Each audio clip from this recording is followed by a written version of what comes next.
Sometimes while I'm listening to Spotify on shuffle, I run into a track and ask myself, where have they been? While I was out for a walk, I ran into Chance the Rapper's Acid Rain from Acid Rap. The introspective free spirit that comes with this track had me missing what Chance had brought to the table over a decade ago. It was about 9 years ago when I first discovered Chance the Rapper through Childish Gambino's The Worst Guys. They were both outliers in the industry and meshed together wonderfully on that song. My go-to method when discovering an artist back then would be surfing through YouTube recommendations of unofficially released tracks. This would lead me to DatPiff, the infamous mixtape hosting site, to check out 10 Day. By the time I discovered 10 Day, it had been out for a bit, but after one playthrough I understood what the hype was all about with this kid. Throughout the tape, he brought us through the perspective of an adolescent from Chicago, navigating the coming-of-age part of life. It felt authentic because this tape was all that he had to express his emotions at the time. The title came from his 10-day suspension for smoking weed on his high school campus. It brought forward themes of personal growth from his suspension, social commentary on the reality of Chicago, and youthful adventures of teenage life, school, and relationships. A track that really stood out to me is Long Time, sampling Nantes by Beirut. It highlights loss and a low point that he seems to visit quite often, specifically realizing that he's not that kid anymore, and commenting on what his late grandmother would think of his addictions and current actions in life. Another track that stood out to me is Prom Night, which was immensely important to him. At the beginning of the piece, he's dubbed as Ferris Bueller, which is what they actually called him at his graduation ceremony that he couldn't attend, due to him being arrested at the time. The only big event that he can attend was Prom Night, which he describes as being huge in Chicago. Although he states that he missed prom in the lyrics, in an interview he states that he didn't miss it, but rather showed up late because he had a show on the same night. The pressure was on by the time he released his sophomore mixtape, Acid Rap. It was created when blogs ran the scene, and were responsible for bringing artists to the forefront. It was once again filled with social commentary of Chicago and introspection, but it was more defined than 10 Day, lyrically and sonically. In both projects, he was quite lost, but in Acid Rap, he established where he wanted to be, yet he was further than he's ever been due to addiction. It really captures the unwavering path of an adolescent exercising his right to freedom, while being the mere age of 20 years old. What stands out to me greatly is the vivid and personal storytelling in Paranoia, which provides a glimpse into his experiences and the environment that he grew up in. The track's production features a melancholic and jazzy beat, which complements the reflective and introspective lyrics. In Cocoa Butter Kisses, Chance reflects on his youth, growing up, and the nostalgia associated with it.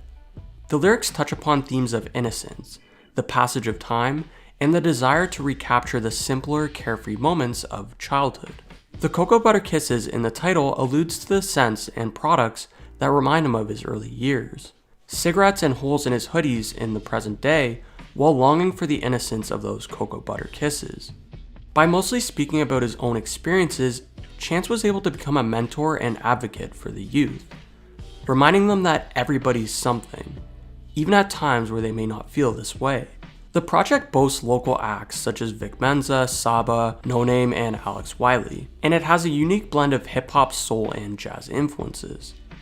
Chance's distinct flow and storytelling ability really set him apart from other artists in the genre. Listening to the project once again from front to back while writing this really made me realize why this free project was downloaded over 10 million times. I strongly stand by the idea of coloring book being what Chance needed in his career. At this point, Acid Rap was about 3 years old, and in my opinion, this album was the pinnacle of his career so far. In Acid Rap and 10 Day, he was living through it, but in Coloring Book, he was given the opportunity to look back on those years, but with a new perspective. He was no longer really working with local acts, but rather the biggest stars in the industry, who were clearly backing him as much as we did. The features included Justin Bieber, Lil Wayne, 2 Chainz, and Chicago's very own Kanye West. It had that gospel-inspired sound, but in a tasteful way, and it's important to mention that it was also independently released, which was a bold move in his popular position at the time. He was able to experiment with new sounds within this album, Like in No Problem, Angels, and All Night, he was bringing forward the high energy and lively production. All 3 tracks embody the feeling of celebration, a well-deserved one considering how far he's gotten within his career.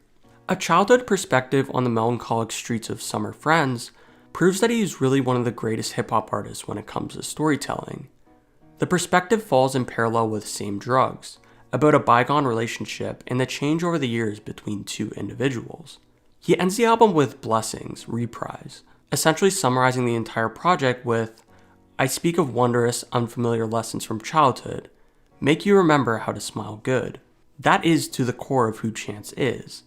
A kid who went through the depths, but made it through to tell the story and inspire. Then the big day came. It was huge, and it was one of the greatest back debut albums from an independent artist. The entire album was based on how he was dancing and felt the day that he was married. And don't get me wrong, that is wholesome, but genuinely nobody wanted to hear an entire album yapping about that. This was to the point where Genius published a video on how many times he shouted out his wife in the album. But the big day wasn't a flop because he was geeking over his wife. In Coloring Book's first track, he mentions both his wife and daughter beautifully. It was a flop because it was extremely off-brand and quite poorly done, both sonically and lyrically. Chance the Rapper's branding was based on this kid struggling with addiction. As he couldn't pose himself as this angsty teenager forever, he completed this transition of a rebrand in Coloring Book, which was inevitably needed.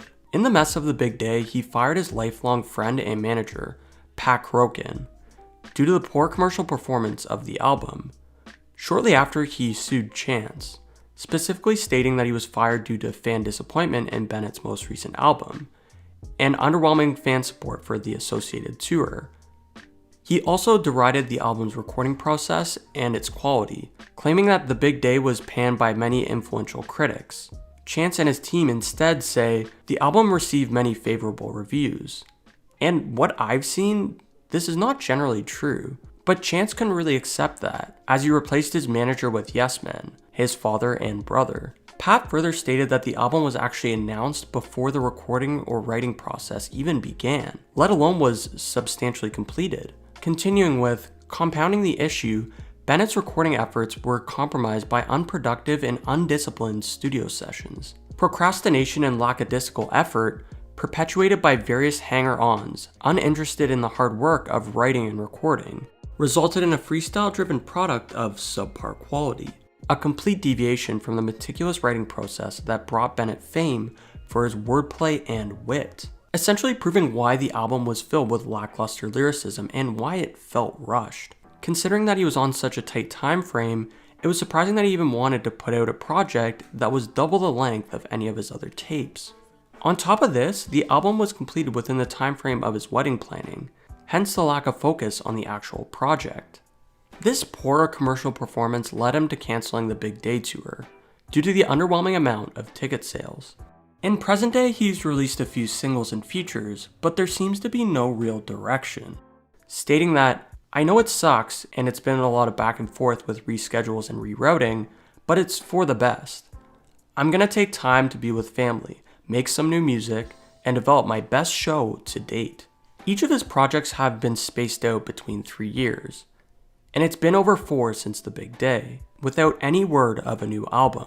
His social media branding is also oddly stuck in the acid rap era. Although he is quite active on socials, I can confidently say that Chance the Rapper falls in the converse with me definition of missing.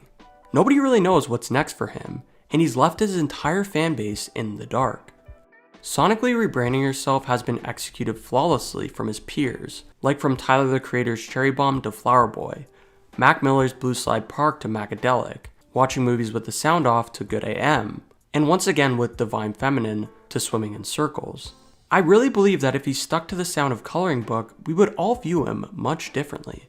Considering that his first 3 projects were one of the best runs in the industry, I do strongly think that a comeback is in the foreseeable future. But Chance has to recognize that this project was not it, and move on, rather than bashing critics and being surrounded by yes men. So what do you guys think of the album, The Big Day? Also, do you think we'll see a successful comeback from Chance the Rapper in the future? Thank you so much for watching, and until next time, guys.